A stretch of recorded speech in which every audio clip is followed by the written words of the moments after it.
Pumpkins are not just for carving. There are so many recipes you can make with pumpkin, both sweet and savory. Here's some great recipes that aren't pumpkin pie. It's a little heavy. Oh my gourd. Here's how to make a delicious pumpkin ice cream without the need for an ice cream maker. First, we've got to mix up our heavy cream. Let's whip that up. This will take a few minutes. We're looking for stiff peaks. Look at these fluffy clouds. Perfect. Your whipped cream should look like this, but make sure not to over whip it. Fold in the condensed milk, just a little bit at a time. We're doing this a little bit at a time so we don't deflate that fluffy whipped cream. The condensed milk is gonna add a ton of creaminess and extra sweetness. Looks like ice cream already. Now it's time for the star of our show, pumpkin. Look at that pretty color. A touch of vanilla, pinch of salt, a splash of maple syrup, that's for Buddy the Elf, and a dash of pumpkin pie spice. Give that a mix and make sure everything is well incorporated. Oh my gosh, this smells like heaven. This really is my favorite time of year. Everything smells so good. Oh yeah, that is so good. I'm so excited. Now it's time to freeze this into ice cream. I'm gonna pour this into a lined pan. But we're not baking it, it's going in the freezer. I'm gonna cover this up. And that goes right into the freezer. Perfect. The longer you let this sit, the firmer it'll get, but I can't wait any longer. It's like a present, a gift from the pumpkin.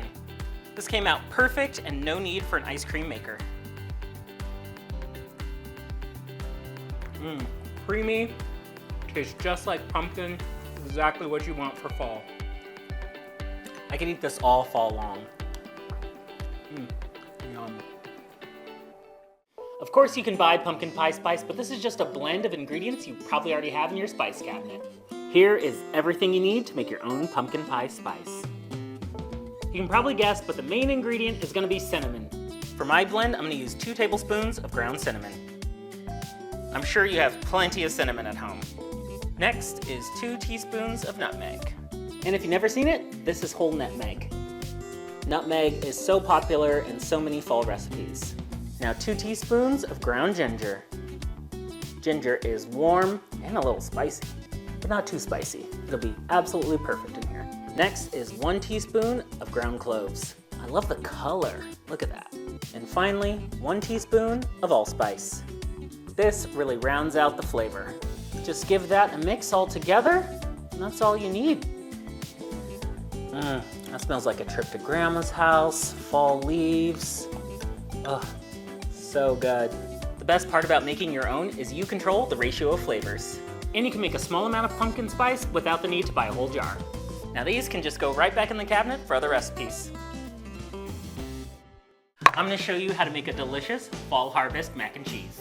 What's great is this is a 1-pot recipe, no straining needed. When I'm making mac and cheese, I love to use a pasta with a fun shape. That goes into my 1 pot. Next is 3 cups of whole milk or half and half, 2 tablespoons of butter, and I love garlic in my mac and cheese. Just gonna grate that in. You can also finely mince your garlic. And for fall flavor, about a cup of pure pumpkin. I'm gonna give this a quick stir, a pinch of salt and pepper. Now let's bring this to a simmer. While that's cooking, I'm gonna grate my cheese. This is a sharp cheddar. I like to grate cheese from a block. It always tastes a little bit better. We're not gonna need all of this. I'm also using Gruyère, which is one of my favorite cheeses. This cheese is nutty and rich. It's gonna be so perfect with that pumpkin. Give that a little stir, make sure nothing's sticking to the bottom. Smell that garlic. And this is perfect, so easy, all in 1 pot. Take it off the stove as soon as that pasta is tender and soaked up most of the liquid. Oh, this is looking so creamy and good. For cream sauces, I always grate in a little fresh nutmeg, trust me. This is warm, nutty, and it's perfect for a fall pasta. Next, about a cup of sharp cheddar, and about a cup of that Gruyère. Get that cheese melted into everything, and it's ready. Oh, This is the thickest, creamiest mac and cheese. This is gonna be so good. Let's dig in. That hint of pumpkin, the perfect fall harvest flavor. All right. Got some leftover pumpkin? We're making waffles. Pumpkin waffles. We're gonna start with a bowl for our dry ingredients. Flour, baking powder, baking soda, salt, and the secret ingredient for crispy waffles, cornstarch. Give that all a quick blend. And now, our wet ingredients. When it comes to waffles, buttermilk is best. Brown sugar. Brown sugar will mix in better with the wet ingredients. Glug glug, vanilla, and egg yolks. Give all this a quick mix. Our leftover pumpkin, homemade pumpkin pie spice, and then whisk in melted, slightly cooled butter. You want a lot of butter to make sure these waffles don't stick. We're gonna mix our wet into our dry. Waffle batter should be thick and slightly lumpy. Make sure to not overmix. I saved my egg whites for a secret step. Whip these up to keep your waffles fluffy. By hand, this will take a few minutes, but it's worth it. I think I'm earning a little extra syrup on my waffles now. Now we're gonna fold in those fluffy egg whites. The fluffier, the better. This is great in waffles, but also works in pancakes too.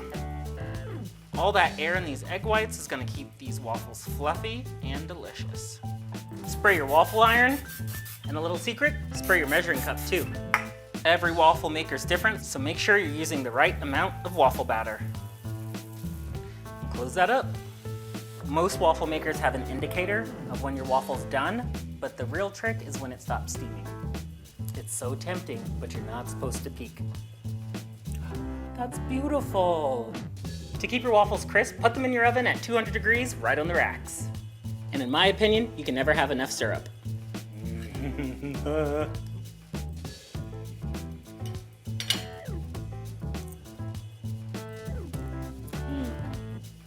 That is perfect.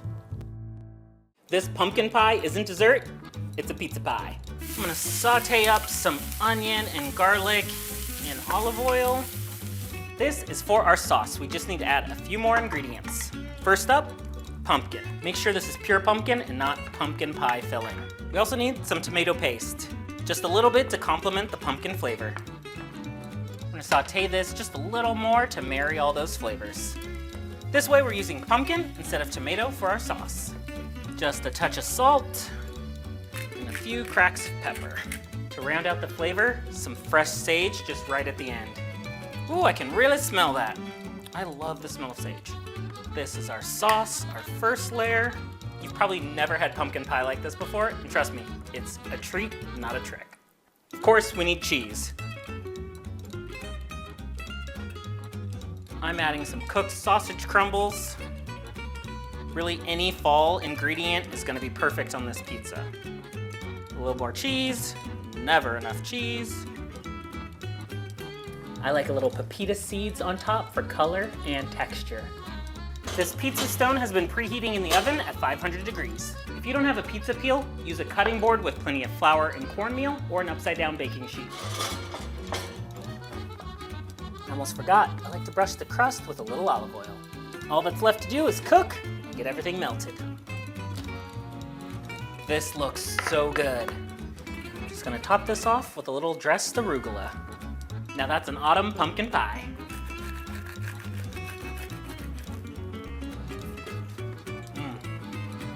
Bursting with so much flavor. This is so good.